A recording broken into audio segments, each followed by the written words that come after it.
வணக்கம், நான் உங்கள் மோகனா. 25/8/2025 திங்கட்கிழமை தினத்தந்தி சினிமா செய்திக்குள்ள போகலாம் வாங்க. நடிப்பதை நிறுத்தப் போகிறாரா சமந்தா அவர்கள்? ரசிகர்கள் அதிர்ச்சி. பார்த்துட்டீங்களா? பல்வேறு பிரச்சனைகளை கடந்து மீண்டும் நடிக்க வந்துள்ள சமந்தா அவர்கள் தயாரிப்பாளராகவும் அவதாரம் எடுத்தார். தெலுங்கில் அவர் தயாரித்து வெளியிட்ட சுபம் படம் இவருக்கு நல்ல பெயரை பெற்று தந்தது.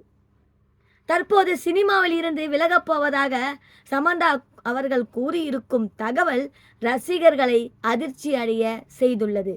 சமீபத்தில் ரசிகர்களுடனே ஒரு கலந்துரையாடலில் ரசிகர்கள் எனக்கு தந்த ஆதரவை என்றுமே நான் மறக்க மாட்டேன்.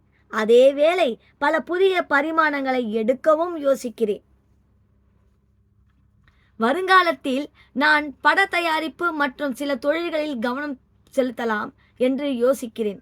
எனவே நடிப்பதை நிறுத்தலாமே என்றும் யோசிக்கிறேன் என்று சமந்தா அவர்கள் குறிப்பிட்டார். சமந்தா அவர்கள் இந்த பேச்சு ரசிகர்களை அதிர்ச்சி கொள்ள செய்தாலும் சமந்தா அவர்கள் விளையாட்டுக்காக இதை சொல்லியிருக்கலாம் என்று மனதை தேற்றி வருகிறார்கள்.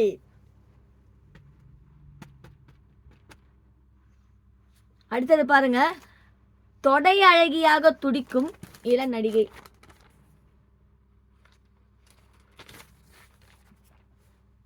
காக்கா முட்டை படத்தை இயக்கிய மணிகண்டனிடம் உதவியாளராக இருந்த சரண் அவர்கள் வெள்ளை குதிரை என்ற படத்தை இயக்கியுள்ளார். இந்த படத்தில் ஜீவிதா அவர்கள் கதாநாயகியாக நடித்துள்ளார். சென்னையை சேர்ந்த ஜீவிதா அவர்கள் ஏற்கனவே சில படங்களில் தலை காட்டியுள்ளார். தற்போது தமிழ் தாண்டி இந்தியில் வெப் தொடர்களில் நடித்து வருகிறார். அவர் கூறும்போது, சிம்ரான் அவர்கள் அழகு இடுப்பு, ரம்பாவுக்கு அழகு தொடை, மீனாவுக்கு அழகு கண்கள், அதே போல எனக்கு என் தொடைதான் அழகு என அனைவரையும் பாராட்டுகிறார். ரம்பா அவர்களுக்கு பிறகு பெரிய அளவில் தொடை அழகால் நடிப்பில் புகழ்பட்டது கிடையாது. அந்த இடத்தை நான் அடைய துடிக்கிறேன். தொடை அழகி என்ற பட்டத்தை விரைவில் அடைவேன் என்கிறார்.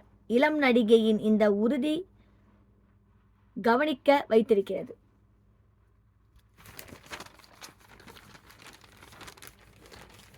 தமன்னா அவர்கள்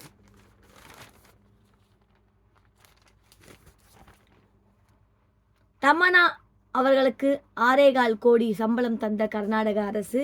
கர்நாடகாவில் ஒரு சோப்பு நிறுவனத்தின் விளம்பர தூதராக தீபிகா படுகோன் அவர்கள், ராஷ்மிகா அவர்கள் ஆகியோருக்கு அடுத்தபடியாக நடிகை தமன்னா அவர்கள் சமீபத்தில் நியமிக்கப்பட்டார். அரசு தயாரிக்கும் இந்த சோப்புக்கு பெரிய அளவில் விளம்பரம் செய்யப்பட்டது. இதற்கு கன்னட நடிகைகள் எதிர்ப்பு தெரிவித்தனர். நாங்கள் இருக்கும்போது மும்பை நடிகைக்கு முக்கியத்துவம் தரலாமா என்றும் கண்டன குரல்களை பதிவு செய்தனர். இதற்கிடையில் நடப்பு சட்டமன்ற கூட்டத்தொடரில் அரசு தயாரிக்கும் சோப் விளம்பரத்துக்கான செலவு குறித்து கேள்வி எழுப்பப்பட்டது. இதற்கு நடிகை தமன்னா அவர்களுக்கு 6.27 அதாவது 6.5 கோடி ஊதியம் வழங்கப்பட்டது. கடந்த 2 ஆண்டுகளில் மட்டும் விளம்பரத்துக்காக ரூபாய் 56 கோடி செலவிடப்பட்டுள்ளது என்று அரசு தரப்பில் பதிவு அளிக்கப்பட்டது. அடுத்தது சிரஞ்சீவி அவர்களின் படம்.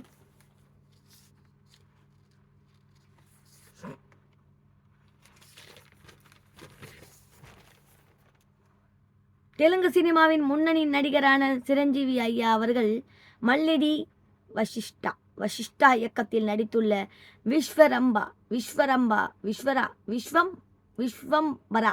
விஸ்வம்பரா படம் விரைவில் திரைக்கு வருகிறது. இதற்கிடையில் சிரஞ்சீவி அவர்கள் நடிக்கும் புதிய படத்தின் அறிவிப்பு வெளியாகி உள்ளது. அதன் டி பாபி கொலின் இயக்கத்தில் உருவாகும் புதிய படத்தில் நடிக்க சிரஞ்சீவி ஒப்பந்தமாகி இருக்கிறார். சிரஞ்சீவி அவர்கள் 70வது பிறந்த நாளையொட்டி இந்த புதிய படத்தின் போஸ்டரும் வெளியாகி இருக்கிறது. சிரஞ்சீவி அவர்கள் முன்னினைப்பதும் இல்லாத ஒரு புதுமையான கதாபாத்திரத்தில் காட்டுவேன் என பாபி கொல்லி தெரிவித்துள்ளார். ஏற்கனவே பாபி கொல்லி அவர்கள் சிரஞ்சீவி அவர்கள் கூட்டணியில் உருவான வால்டர் விரையா படம் 2023ஆம் ஆண்டில் இட்டு அடித்ததுடன் ரூபாய் 240 கோடிக்கும் அதிகமாக வசூல் குவித்தது குறிப்பிடத்தக்கது. வீர வணக்கம் படத்தில் சமுத்திரகனி அவர்கள், புரட்சியாளர் கிருஷ்ணபிள்ளை கதாபாத்திரத்தில் சமுத்திரகனி அவர்கள். பிரபல மலையாள இயக்குனர் அனில் வி ராகேந்திரன் தமிழில் வீர வணக்கம் என்ற படத்தை இயக்கியுள்ளார். சமுத்திரகனி, பரத், ரித்தோஷ் உள்ளிட்டோர் நடித்துள்ளார். கேரளாவில் கம்யூனிஸ்ட் கட்சி நிறுவிய முதல் செயலாளரும் புரட்சி வீரருமான பி. கிருஷ்ணபிள்ளையின் வாழ்க்கையை மையமாக கொண்ட இந்த படத்தில் கிருஷ்ணபிள்ளையாக சமுத்திரகனி நடித்துள்ளார். இது குறித்து அனில் வி நாகேந்திரன் அவர்கள் கூறும்போது, 1940 தமிழகத்தில் போராட்டம் வெடித்த சமயம் இங்கிருந்த மக்கள் கேரளாவுக்கு செல்லும் சூழ்நிலை ஏற்படுகிறது.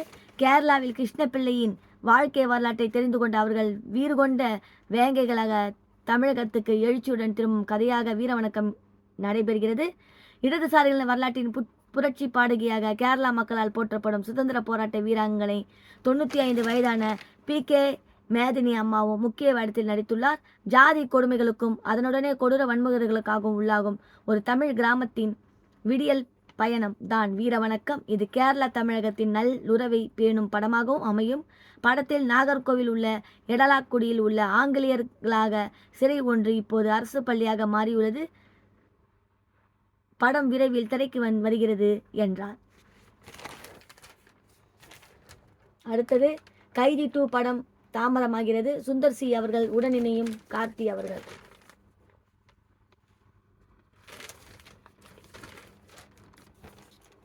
லோகேஷ் கனகராஜ் அவர்கள் இயக்கத்தில் கார்த்திக் அவர்கள் நடித்த கைதி படம் மிகப்பெரிய வெற்றியை பதிவு செய்தது. இதையடுத்து கைதி 2 படம் உருவான என அறிக்கை விக்கப்பட்டது. கார்த்திக் தற்போது தமிழ் இயக்கத்தில் மார்ஷல் படத்தில் தயாரிக்க தயாராகி வருகிறார். இந்த படத்தை தொடர்ந்து லோகேஷ் கனகராஜ் அவர்கள் இயக்கத்தில் கைதி 2 படத்தில் நடிப்பார் என எதிர்பார்க்கப்பட்டது. இந்நிலையில் ஏற்கனவே திட்டமிட்டபடி சுந்தர் சி இயக்கத்தில் உருவாகும் புதிய படத்தில் நடிக்க கார்த்திக் முடிவு செய்துள்ளது தெரியவந்துள்ளது. அந்த வகையில் சுந்தர் சி அவர்கள் கூட்டணியில் கார்த்திக் அவர்கள் விரைவில் இணைய இருக்கிறோம். ரஜினிகாந்த் அவர்கள் கூலி படத்தை முடித்த கையுடன் லோகேஷ் கனகராஜ் அவர்கள் கைதி 2 படத்தை எடுக்கப் போவதாக பேசப்பட்டது. கமலஹாசன் அவர்கள் கூட்டணியில் ஒரு படத்தை எடுத்துவிடலாம் என லோகேஷ் கனகராஜ் அவர்கள் திட்டமிட்டுகிறாராம். அதனால் தான் கைதி 2 படத்தில் தற்காலிகமாக அவர் கிடப்பில் போட்டுள்ளாராம். இது எப்படியோ வரும் நாட்களில் மிகப்பெரிய அறிவிப்பு ஒன்று லோகேஷ் கனகராஜ் தரப்பில் இருந்து வரலாம் என்று தெரிவிக்கப்படுகிறது. அடுத்தது பாருங்க, முன்னாள் தாகூரின் காதல் பயம், துரோகம் செய்து விடுவோமோ.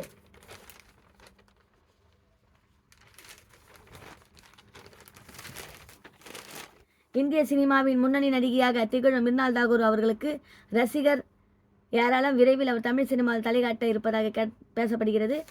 சமீபத்தில் நடிகர் தனுஷ் அவர்கள் காதல் என்றெல்லாம் கிசுகிசுக்கப்பட்டார். ஆனால் நாங்கள் இருவரும் நல்ல நண்பர்கள் என்று கூறி கிசுகிசுவை மறந்தார்.